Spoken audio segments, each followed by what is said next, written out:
ကုန်းပေါင်ဖြစ်ရဲ့နောက်ဆုံးမင်းဆက်ကဘာလို့လဲ ဘယ်နဲ့တန်းစား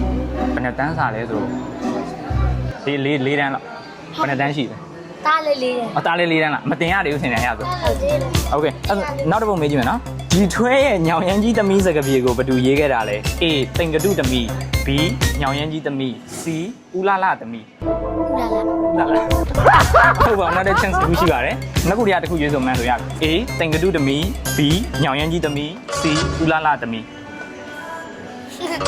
နှစ်ခုတည်းတစ်ခုရွေး ဒီလိုမရ နည်းနည်းတစ်ခုရွေးလိုက် ညောင်ရမ်းကြီးတပည့် ဟုတ်ပါမယ်ပါတယ်ဒီပါโอเคနောက်တစ်ပုတ်9000နော်ဆက်ပြေးကြည့်ပါတကူးလာရဲ့ယာဒီပွဲကဘာပွဲလဲ